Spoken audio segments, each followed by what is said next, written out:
Taylor Swift is obsessed with black women. Let's talk about it. Taylor Swift has revealed herself to be resentful of black women, or at least deeply insecure when it comes to comparing herself to black women in the song Opalite. Tell me you're crazy without telling me you're crazy. I'm going to wait. Imagine someone is engaged to be married, but is still worried about the people that are not even minding her business. This is a story of Taylor Swift. Yes, you heard it right. So, Taylor Swift is in competition with black women to the extent of her going into the studio, hitting the studio, and writing a song that the fiancé might leave her and go to a black woman who has who, as you know, as black women, we are built different. Anyway, let me catch you up to the tea. Also, don't forget to subscribe if you're new here. My name is Immaculate and welcome to my YouTube channel. Leave your comment below. I want to hear from you. Like, what do you mean? She wants to be a black girl so bad. But I'm not a black bitch, and I'm not a savage. But I'm scared that you might cheat on me with the black hood bitch, and she's gonna have a fat ass, and I have a flat ass, and I don't have no titties. But your last ex, she has some perky titties, and I'm a insecure white girl with a flat chest, thinking that I want a man that used to date black women, and now I'm taking shots, cause he's all that I got. Oh yeah, he's all that I got, and I'm never gonna let him down, cause he's all American white man, and I'm his American white girl, and he's never gonna be down for the swirl again, because I had the crown and I won.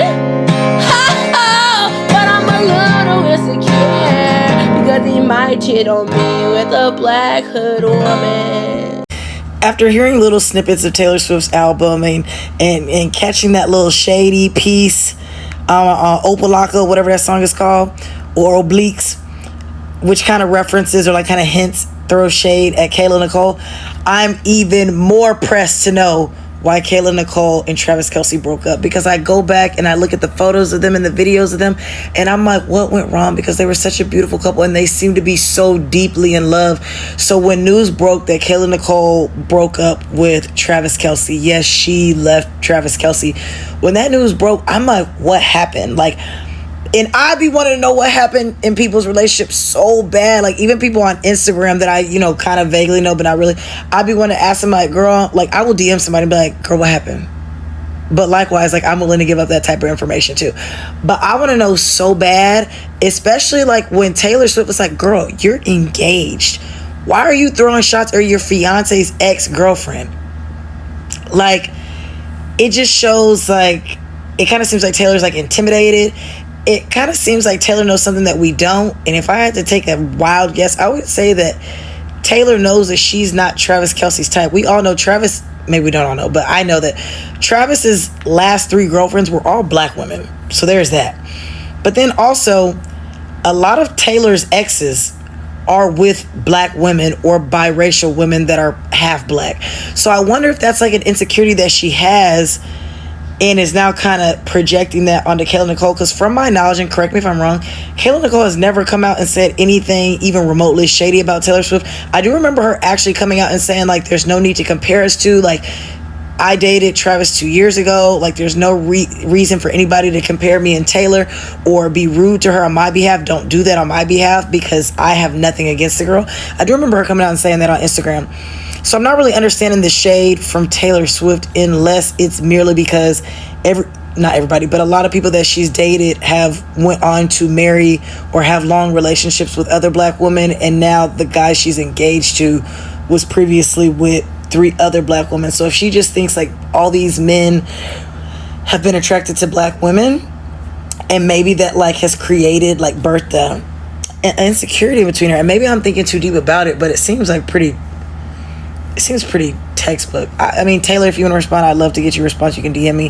Kayla, Nicole, obviously I would really love to hear why you and Travis broke up, because I really liked y'all together, but like I said, I'm on the outside looking in, so I really don't know what troubles y'all had and if you were having a good time, but I'm just nosy. If anybody has any insight, please let me know. This man ever loved Kayla Nicole, because if he did, I think he would have asked Taylor, please take those lyrics out.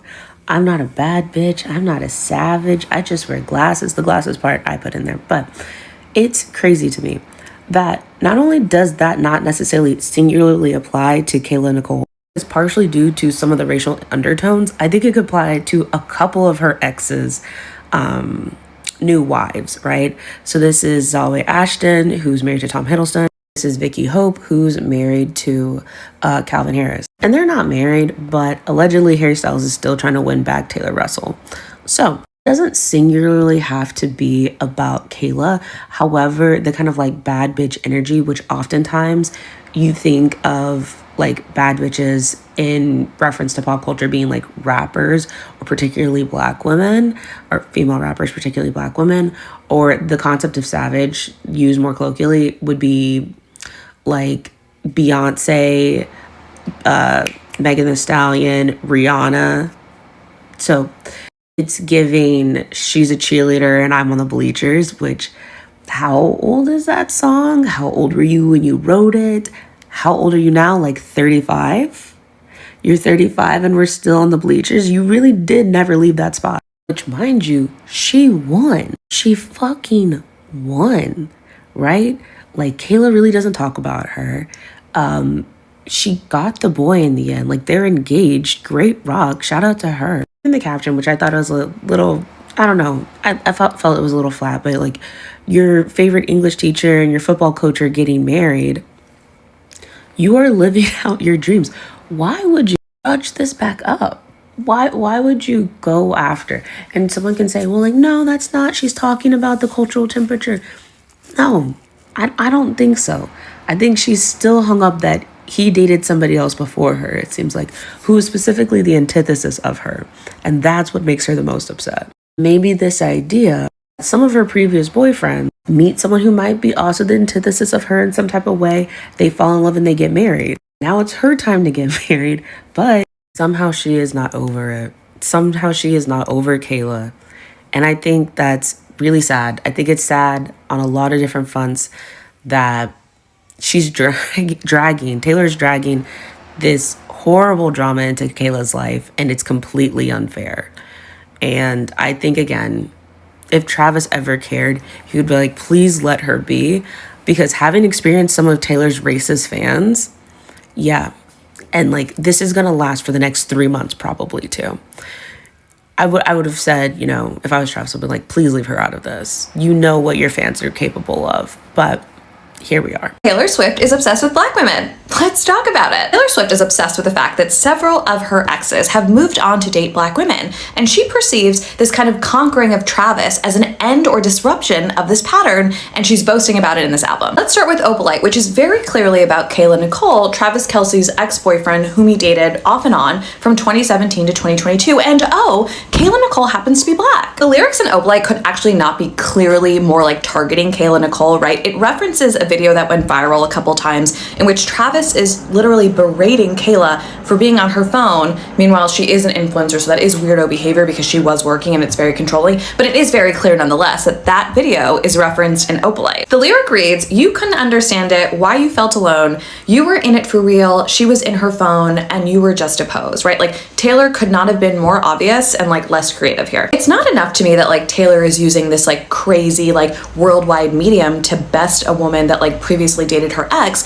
it's also the fact that like Taylor is fully aware that Kayla has received like relentless and racist harassment, oftentimes terrifying, from Swifties in reaction to the fact that she previously dated Travis. So like this is like purposefully and like blatantly violent. This song accomplishes two things at once, right? It proves the fact that Taylor Swift is obsessed with Black women, and it endangers Kayla Nicole. But obviously our country is not at its best with critical thinking, so let's like analyze a different part of the song, right? So another lyric says, "But I'm not a bad bitch, and this ain't savage, but I'm never gonna let you down." So in this song, Taylor positions herself as this like unique, singular white flower that is so different from what?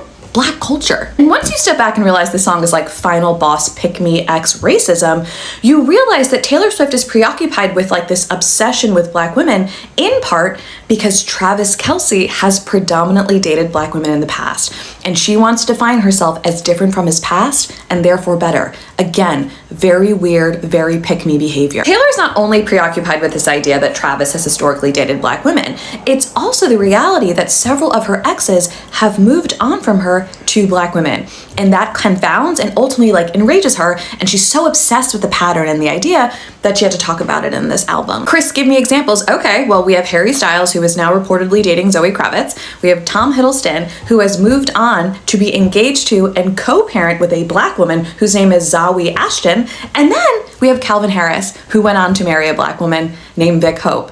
So it is a pattern, and Taylor Swift is clearly aware of it because she is obsessed with her exes, and all of that together is making me feel very, very strange. And ladies and gentlemen of the jury, today I'd argue that this idea, the idea that white men have historically left Taylor Swift for Black women, is part of her personal mythos, right? I imagine she finds it both confounding and devastating that these men have left her, who is like the pinnacle of Western white beauty, right? She is the ideal white woman. Meanwhile, all of these white guys are leaving her for Black women, and I'm sure it's really pissing her off. So when Taylor like secured Travis, she achieved the ultimate feat in her mind. She had convinced a white man to leave Black women for her, and the mythos is complete. She has disrupted the pattern, she is the queen bee yet again, and this album is all about her obsession with that weird mythos and her obsession with Black women. At the end of the day, you know and I know that Taylor Swift is a deeply calculated and intentional person, right? She drew up these lyrics and this like 8th grade symbolism very intentionally. It's very red-pilled and incredibly macro-aggressive. So I guess the moral of my story here is like, you Swifties, the ones who refuse to call her out on her bullshit, are the same exact type of white feminist that she is. You protect bigots and you traffic in and like enjoy anti-Black bullshit. And that makes you a bad person. All right, bye. No, this gets worse. This gets worse. Like, because after reading this made me think about another lyric that she said of like, "I'm not a bad bitch and I'm not a savage, but baby, I'll take care of you." And it was the most backhanded way of saying like, I'm not a Black woman, but I'm white and I'll still take care of you. Like, by basically doing the white girl thing of complimenting to point out that there's a very difference between the two. I'm not going to say that she like it was supposed to be mean or whatever, but at the end of the day, the context of that lyric is to point out that she is not a Black woman, she is a white woman. Why do you need to do that? Why do you also need to put a lyric in there that's going to lead to this woman, this innocent woman in a situation, to be harassed? And especially at that, she's a Black woman. I gotta go. Taylor Swift has revealed herself to be resentful of Black women, or at least deeply insecure when it comes to comparing herself to Black women. In the song Opalite, Taylor is referencing Travis Kelce's ex-girlfriend, Kayla Nicole. The lyrics of Opalite include, "You were dancing through the lightning strikes, sleepless in the onyx night, but now the sky is opalite." So Taylor is not only using the lyrics in the song to talk about how she is so much better for Travis than his ex-girlfriend is, which is inconsiderate on its face, what did that lady ever do to you? But she is choosing to do that using the imagery of onyx, which is typically black, and opalite, which is typically white. Or in Eldest Daughter, Taylor says, "I'm not a bad bitch, and this isn't savage, but I'm never gonna let you down." The language of bad bitch and savage are primarily associated with Black women, at least in this context, especially Black women in hip-hop. Both make me think of Megan Thee Stallion immediately. And there were rumors that Travis was trying to holler at Megan back in 2023, shortly before Travis and Taylor started dating. So I read this lyric as, sorry, I'm not a hot, cool black woman like he usually dates. Or in Wishlist, she says they want a fat ass and a baby face. Big booties are not unique to black women, but if we're all being honest here about the associations of black women's bodies over the last 400 years, big booties are and have been associated with black women. Now, could I understand why Taylor might be insecure about this? Yeah. Knowing that thousands, if not millions of people are looking at your man's exes and then looking at you like, huh? Would make me insecure too. But to be even relatively conscious of the trope of white men dating black women until it's time to settle down and have white babies, or the trope of men dating black women until they get richer or more famous, or to know the way that Kayla Nicole has been dragged to hell and back because her high-profile ex, a white man, started a very public relationship with one of the biggest pop stars in the world, a white woman, and how many people hurled racist jokes at her and black women generally for it, to know all that and still dunk on her one more time to your millions of loyal fans. For this to come up on at least 3 different songs in one album, for her to play into harmful tropes that she has to be aware of, and for so many of Taylor's fans to not notice or just not care, this album is simply not for me. There is enough thinly veiled racial resentment in the world toward black women. I don't need it in my pop bops. Every time Taylor Swift releases a project, I'm increasingly perplexed as to how popular she is, what she's been able to achieve, and how Swifties are the most delusional bunch of people that I've experienced in America, kind of akin to MAGA. All of you Taylor Swift fans who love Taylor but hate this new album, just know that what this new album sounds like to you is what this album has always sounded like to us. First time, I think, in any Taylor Swift release, I'm seeing a lot of white people come out and critique the album in a way that we all knew was the truth about the kind of music that Taylor Swift makes. Taylor Swift makes music for people that don't like music. It's always been so plain and vanilla for me, and I'll die on that hill. So Taylor Swift is handing the conservative agenda on a silver platter to the masses. Taylor Swift's new album is many things. Unfortunately, good is not one of them. I am a dark and twisted poet. The corners of my mind, you'll never know it.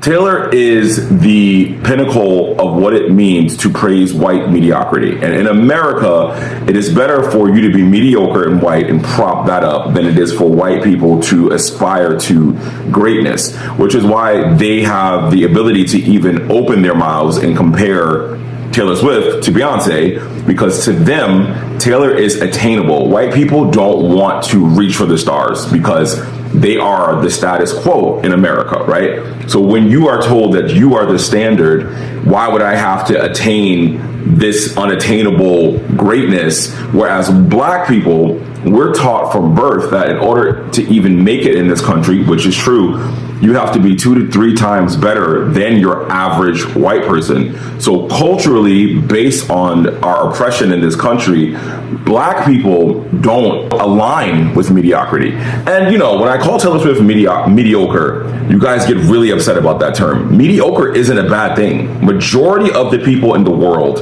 are average. The majority of the people in America are average. Whether you're white, black, brown, Asian, Hispanic, anything, you're average. But the difference is that we culturally do not align ourselves with mediocrity in the same way that white people do, because you guys are told you are the standard.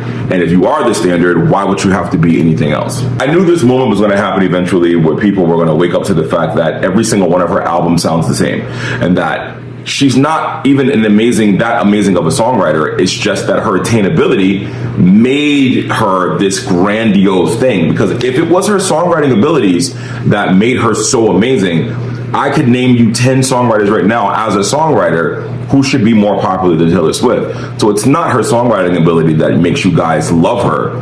It's her mediocrity and how that mediocrity is attainable to you, and it represents who you are. But is the music good?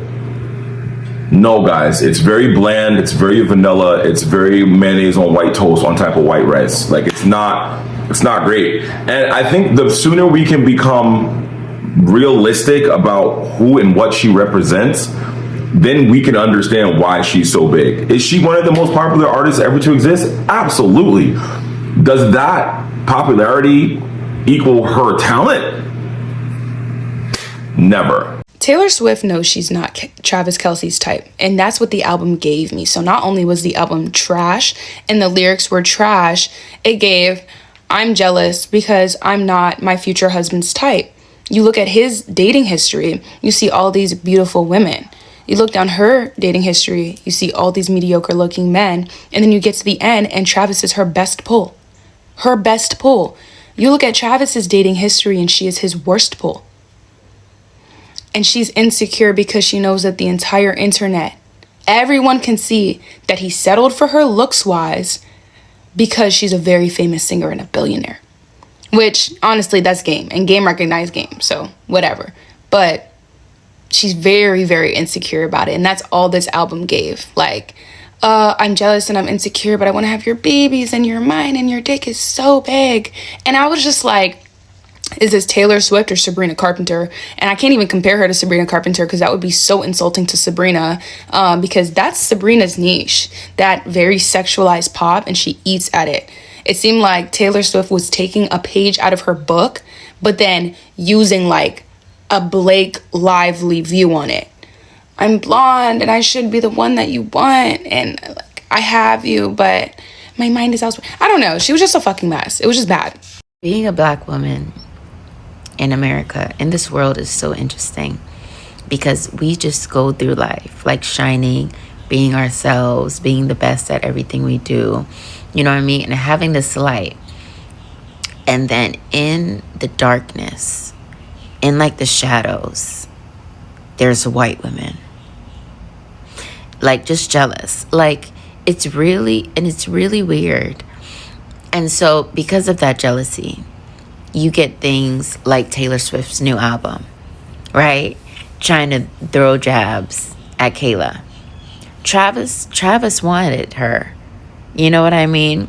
And now she's just trying to like live her life. And you're like trying to be like this pure white girl who's not a bad bitch. And just like a pure girl who you can marry, you could take home to daddy. Beyonce's all the way up there. In every way. And the delusion in white people's mind is trying to force Taylor Swift up there. The fact that we even have to have a conversation to say that Taylor Swift is better than Beyonce is the delusion of white people. It's delusional. It's crazy. Like, look at Beyonce. Go up there and look. Like, climb up the stairs and look at Beyonce. This is Taylor Swift. And you're going to open up your mouth and say Taylor Swift is better than Beyonce? She didn't even deserve second spot. But it's the delusion of white people.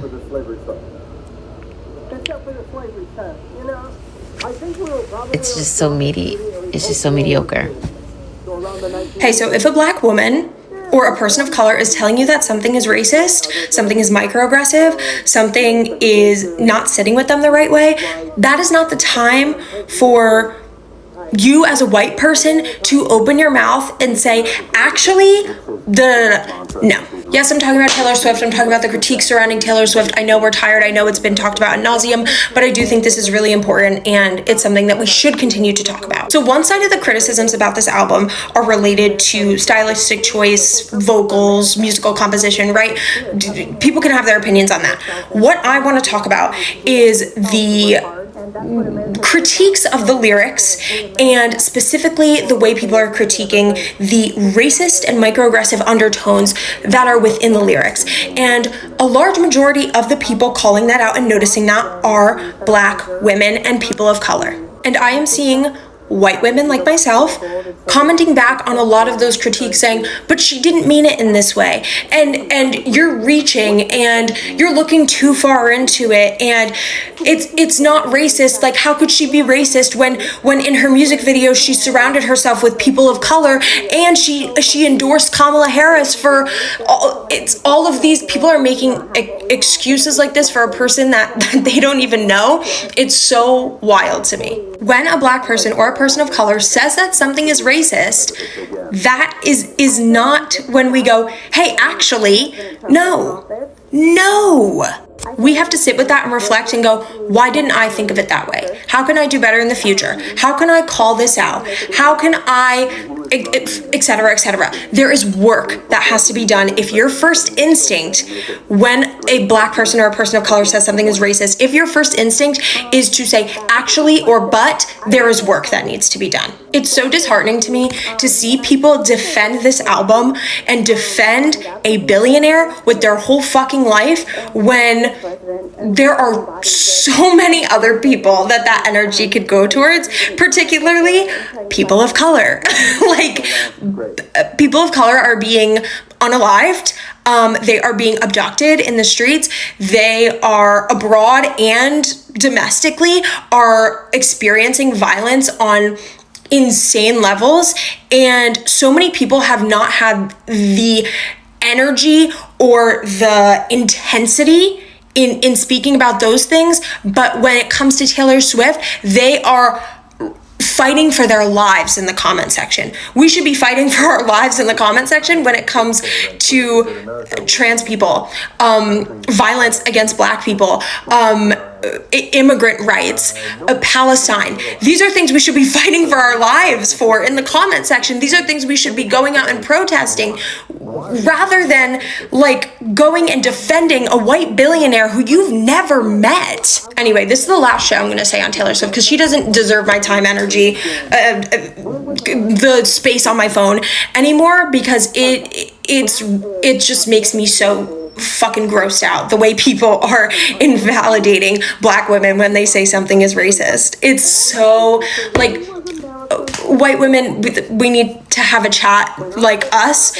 and stop relying on black women to do all of this work and hold all of this burden for us to then go back and invalidate them.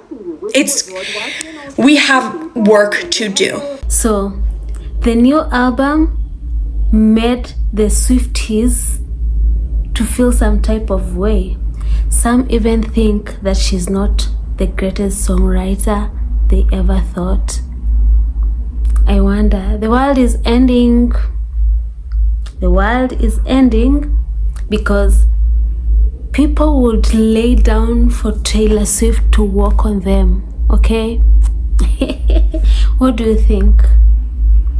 What do you think? I wanna hear your opinion, okay? At some point, I'd actually be on Taylor Swift's side, because it hurts when you have a man and every man that you've dated cheated on you with a black girl. That gives you some type of way. It makes you feel a bit insecure. Well, she is, to the point she records an entire record. Correct me if I'm wrong. Also, oh my god, this is sad. Also, the current fiance has been dating only black girls, but she also had a choice to just say no. But if the guy has decided to settle with her, why is she in doubt then? I don't know if you're getting it. Let's pray for Tay Tay.